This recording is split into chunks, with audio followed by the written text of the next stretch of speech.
आप हमेशा चाहते हैं कि आपका वेट ना बढ़े, वेट कांस्टेंट रहे। आप हमेशा चाहते हैं कि आपका एनर्जी का लेवल ऊपर की तरफ रहे। आप हमेशा चाहते हैं कि आपका फोकस, आपका कंसंट्रेशन, आपके ब्रेन की activity up to the mark हो। और इन सब के लिए चाहिए एक चीज, वो है कि आपका मेटाबॉलिज्म ठीक होना चाहिए। अगर मेटाबॉलिज्म को ठीक करना है तो उसके तरीकों के बारे में बात करूंगा मैं। लेकिन यह बात बिल्कुल सही है कि जो विंटर मंथ्स हैं, ठंड के दिनों में जो मेटाबॉलिज्म है वो स्लो हो जाता है और उसको बूस्ट करने की हमेशा जरूरत पड़ती है।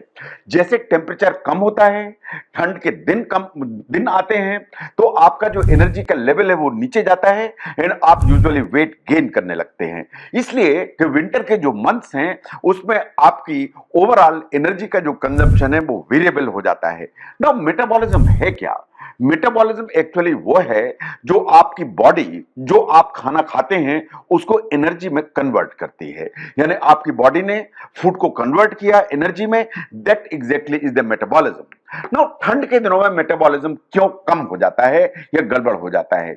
इसलिए कि आपकी जो फिजिकल एक्टिविटी है वो कम हो जाती है, आपके जो मील्स हैं वो हैवी हो जाते हैं एंड चूंकि दिन छोटा हो जाता है इसलिए आपकी एक्टिविटी नेचुरली कम हो जाती है। लेकिन अगर आपकी हैबिट्स ठीक हो, आपकी डाइट ठीक हो, आपकी नींद प्रॉपर हो, तो आप मेटाबॉलिज्म को अप टू द मार्क रख सकते हैं। ये बिल्कुल बात सही है कि ठंड के दिनों में आपकी जो बॉडी है वो हीट को कंजर्व करती है, एनर्जी को कंजर्व करती है। इसके चलते जो कैलोरी बर्निंग की प्रोसेस है वो बहुत एफिशिएंट नहीं हो पाती है।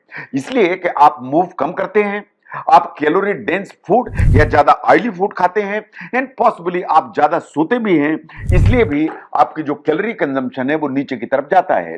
नाउ सनलाइट कम होने के चलते सनलाइट का एक्सपोजर कम होता है और सनलाइट का एक्सपोजर कम होने से ये आपके हार्मोन का जो रेगुलेशन है उसको भी अफेक्ट करता है, जिसके चलते एनर्जी एंड जो डाइजेशन दोनों पर फर्क पड़ता है। नो, ये बात सही है कि अगर रेगुलर मूवमेंट ठीक रहे, आपका न्यूट्रिशन बैलेंस्ड रहे, तो बहुत सारी इस तरह की जो सीजनल प्रॉब्लम्स आती हैं उनसे लड़ने में आपको मदद मिलेगी।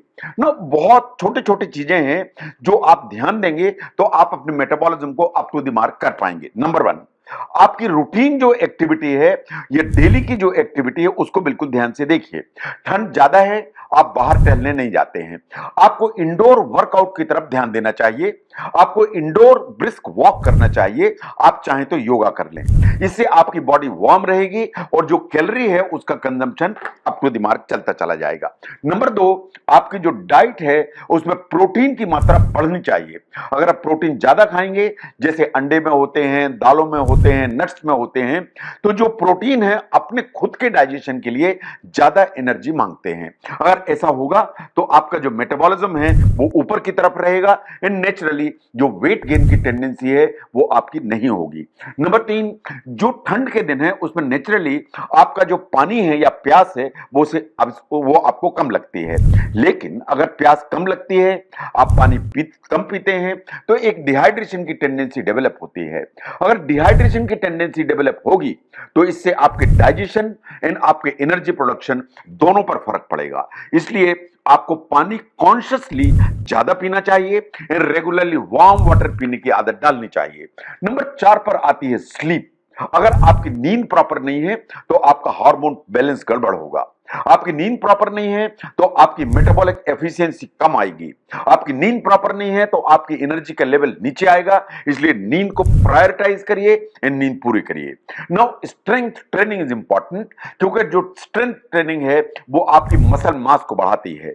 मसल मास ऊपर की तरफ रहेगी तो जब आप नहीं भी एक्सरसाइज कर रहे हैं तो वे आपकी जो बॉडी है वो कैलोरी को बर्न करती है एंड मेटाबॉलिज्म को ऊपर रखती है। Now there are certain items जो आप अपनी डाइट में, आप डेली रूटीन में इंक्लूड करेंगे तो थोड़ा सा मेटाबॉलिज्म ऊपर की तरफ रहेगा। नंबर एक पर आती है ग्रीन टी।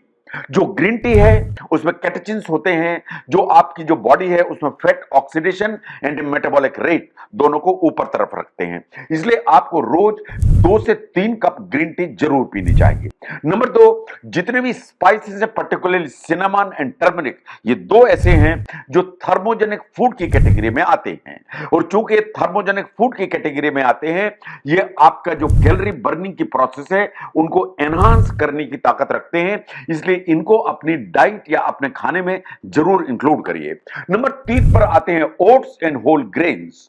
ये आपकी जो पेट है या आपका स्टमक है वो लंबे समय तक फुल रखते हैं और आपको एक स्टेडी एनर्जी देते हैं, जिससे आपका मेटाबॉलिज्म स्टेडी रहता है एंड उसमें फ्लक्चुएशंस नहीं होते हैं। नंबर 4 पर आते हैं लीन प्रोटीन्स। जैसा मैंने अभी कहा, जो अंडे हैं, फिश है, लेंटिल्स हैं, ये सब लीन प्रोटीन के सोर्सेज हैं। जो लीन प्रोटीन जब आप खाते हैं तो मसल मास मेंटेन रहती है एंड मेटाबॉलिक हेल्थ के लिए एक एडिक्वेट मसल मास बहुत इंपॉर्टेंट है। नंबर 5 पर आते हैं नट्स एंड सीड्स। ये वास्तव में गुड फैट से भरे हुए होते हैं। ये आपके हार्मोन्स को रेगुलेट करते हैं और एनर्जी मेटाबॉलिज्म को बूस्ट करने की ताकत रखते हैं। ना कुछ छोटी छोटी हैबिट्स, जैसे जितनी भी सनलाइट अवेलेबल है अपने आप को सनलाइट से एक्सपोज करिए, और सनलाइट से एक्सपोज करेंगे विटामिन डी का लेवल ऊपर रहेगा, आपकी जो बॉडी क्लॉक है वो ऑप्टिमाइज रहेगी एंड आपका एनर्जी का level up to the mark रहेगा। ना जो ब्रेकफास्ट छोड़ने की आदत है या स्किप करने की आदत है वो शायद वो ठीक नहीं है। आपको ब्रेकफास्ट जरूर करना चाहिए। ये आपका जो मेटाबॉलिज्म है उसको जंप स्टार्ट करने की ताकत रखता है। जो प्रोसेस्ड फूड हैं उनको मिनिमाइज करिए और जो मूवमेंट ब्रेक हैं, जैसे मैंने कहा कि एक्सरसाइज या लिमिटेड मूवमेंट ब्रेक हैं, उनको जरूर लीजिए, उससे फर्क पड़ेगा। नो, अगर हम ध्यान से देखें कि मेटाबॉलिज्म को ऊपर रखना बिल्कुल इंपॉर्टेंट इशू है हर सीजन में, लेकिन जो ठंड के दिन है उसमें मेटाबॉलिज्म को ऊपर रखना और भी इंपॉर्टेंट है, इसलिए कि ठंड में ओवरऑल जो मेटाबॉलिज्म है वो हमेशा स्लो होने की टेंडेंसी होती है। लेकिन अगर आप एक्टिव रहेंगे, अगर आप जो खाना खाते हैं उसको स्मार्टली खाएंगे और बॉडी को हाइड्रेटेड रखेंगे, तो ये 3 काम करेंगे, इनसे फर्क पड़ेगा। लेकिन छोटे छोटे स्ट्रेचेस, एक बैलेंस्ड मील एंड थोड़ी सी स्लीपिंग पैटर्न को इंप्रूव करेंगे, उससे भी फर्क पड़ेगा। तो अगर हम ध्यान से देखें कि जो आप खाते हैं वो जो एनर्जी में कन्वर्ट करने की जो प्रोसेस है बॉडी की, ये मेटाबॉलिज्म है। वो मेटाबॉलिज्म ठीक रहेगा तो आपका वेट बैलेंस रहेगा, आपका एनर्जी का लेवल ठीक रहेगा एंड आपका माइंड का फोकस बेटर होगा। तो मेटाबॉलिज्म कैसे अप टू द मार्क रखें, उसको समझने में इस वीडियो ने हेल्प की तो जरूर शेयर करें। मैं doctor V K Mishra from gastro liver hospital, Swaroopnagar, Kanpur. Thank you very much.